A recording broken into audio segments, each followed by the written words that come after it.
Mesdames, Messieurs, bonjour et bienvenue dans ce journal, le sommaire. Première activité économique, la pêche se révèle fructueuse quand les prix sont abondantes. La pêche maritime artisanale, quant à elle, nécessite des dispositions particulières. L'immigration favorise la croissance économique, le dynamisme des sociétés et la tolérance. Et pourtant, 3400 migrants ont trouvé la mort en 2018. Le Forum des femmes panafricaines s'est donné comme mission de véhiculer une image positive de la migration. Et puis la Côte d'Ivoire et le Ghana en phase pour booster la filière cacao. Les deux pays envisagent un prix plancher pour les producteurs de cacao.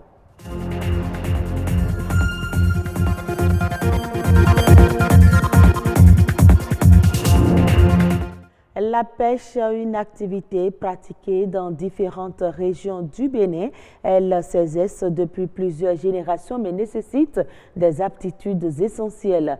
La pêche maritime artisanale, elle est bien particulière et assez différente des autres types de pêche. Amitié Sagbidi, Jennifer Sachivi. Pour ces hommes, c'est le retour de la pêche. Tous les jours, dès l'aube, ils s'adonnent à la capture de différents types de poissons qu'ils viennent ensuite revendre. Cette activité, ils la pratiquent exclusivement en mer et se servent d'une pirogue, d'un moteur et d'un filet. Ce n'est pas à l'aide de treuil ou bien à l'aide d'un équipement, d'une machine qu'on pêche, mais c'est avec la main et l'habileté de pêcheur, de l'équipage qu'on arrive à pêcher. Et c'est ça qui différencie la pêche maritime artisanale de la pêche industrielle. Il faut être né dedans et avoir hérité de cela et connaître le b.a.-ba dans ce domaine. Il y a des différentes catégories de pêcheurs. Il y a les pêcheurs qui vont le matin et reviennent l'après-midi ou bien le soir. Il y a les pêcheurs qui vont aujourd'hui, ils vont faire 3 jours, 4 jours. Il y a des pêcheurs qui peuvent partir et ils vont faire 1 semaine avant d'arriver. La pêche maritime artisanale est donc avant tout une question de passion. Mais les pêcheurs sont confrontés à toutes sortes de difficultés. On n'a aucun financement des banques. Si c'est côté pêche là, ils refusent en même temps parce que ça n'a pas d'assurance. Et tu es pêcheur, tu peux créer ton filet, bateau, tu vas partir à la mer. Aujourd'hui, les requins peuvent ramasser tes filets. Ou bien ils vont couper les filets en morceaux. Et tu ne trouves plus de filets. Ou bien parfois c'est le vent qui est trop fort. En matière de pêche, la question du respect des normes est cruciale et souvent abordée. Pourtant, les habitudes ne changent pas. Cela pourrait s'expliquer par une absence de sensibilisation dans le rang des principaux acteurs. Les terres sont restées à un niveau très élevé. C'est-à-dire que c'est une loi cadre qui existe aujourd'hui et qui porte des interdictions, qui stipule des interdictions. Mais il faut avoir des arrêtés pour pouvoir concrétiser et faire la vulgarisation de ces arrêtés-là au niveau du terrain pour que les pêcheurs puissent bien comprendre ce qu'il faut faire et ce qu'il ne faut pas faire. Il faut qu'on arrive à descendre au niveau des pêcheurs. Mais nous, en tant qu'organisation, nous faisons la sensibilisation au niveau de nos acteurs. Une récente étude de l'Union économique et monétaire ouest-africaine révèle que les captures totales dans le secteur de la pêche maritime artisanale au Bénin s'élèvent à 9 800 tonnes par an. Le rapport ajoute que 59 sites de débarquement ont été répertoriés le long de la côte béninoise. Comment véhiculer une image positive de la migration? C'est ce à quoi s'attelle le Forum des femmes panafricaines conformément aux actes de la rencontre de Casablanca en octobre dernier. La représentante au Bénin des panafricaines, Jemima Katraya, revient sur la stratégie mise en place pour une migration plus humaine. Elle est au micro de Louis Koudogbo et Clotaire Aweko. Nous voulons donner un visage humain à la migration. Nous voulons montrer que les migrants sont des personnes normales et que le monde même s'est constitué sur la base de la migration. Les êtres humains ont décidé depuis la nuit des temps, depuis des temps immémoriaux, de se déplacer d'un endroit à un autre pour pouvoir s'installer et constituer après des groupes bien unis. C'est comme cela que le monde a toujours été constitué. Et nous, notre manière de voir les choses désormais, c'est de nous servir de nos médias, c'est de nous servir de notre outil Nous sommes le 4e pouvoir, nous sommes des femmes parce que la migration touche beaucoup plus la famille. Et donc ce sont nos enfants, ce sont nous-mêmes, ce sont nos sœurs, ce sont nos frères, ce sont nos époux qui se déplacent pour aller d'un endroit à un autre. Donc la femme a une sensibilité bien spéciale pour pouvoir parler de ces choses. Et les femmes africaines, journalistes, membres du forum, les panafricaines, ont décidé de parler de ces questions-là tout au long de l'année. Et l'occasion du 18 décembre, qui est la journée du migrant, fait bien le larron et nous avons décidé d'aborder cette question-là. Parce que nous avons constitué notre groupe il y a 1 an. Il y a quelques mois, en octobre dernier, fin octobre dernier, nous nous sommes retrouvés à Casablanca où nous avons choisi ce thème-là. Et le thème est tellement d'actualité que la semaine dernière a été signé le 11 décembre le pacte mondial pour des migrations ordonnées, sûres et régulières. Donc nous ne pouvons pas rester en marge de toute cette actualité. C'est la raison pour laquelle d'ailleurs nous avons constitué une délégation de 10 panafricaines et nous sommes allés sur le terrain assister à la signature de ce pacte-là. Et demain va être promulgué, 19 décembre va être promulgué ce pacte-là. Ce pacte dit quoi?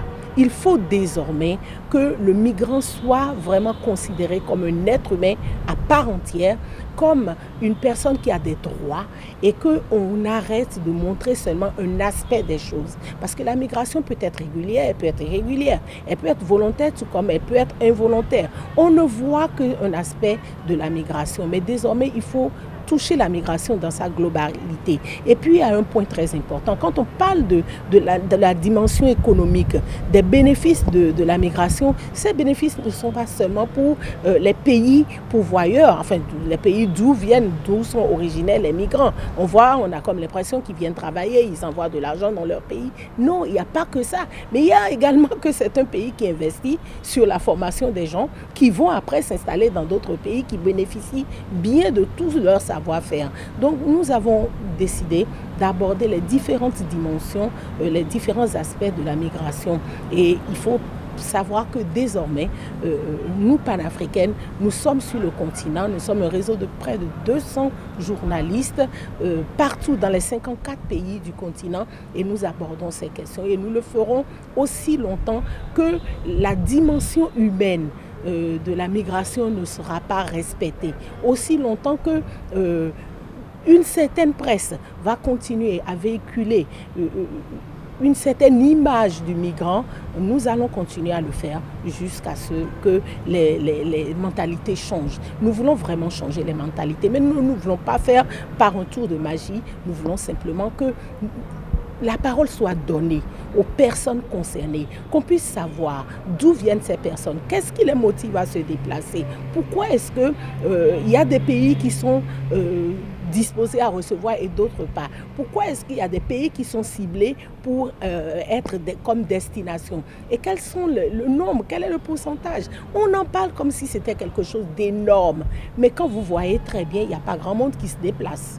Pas grand monde qui se déplace, mais simplement parce qu'il y a des gens qui ont peur de rencontrer de nouvelles personnes. Et on en fait tout un drame. Mais quand on fouille très bien, tous ces pays ont été constitués sur la base de la migration.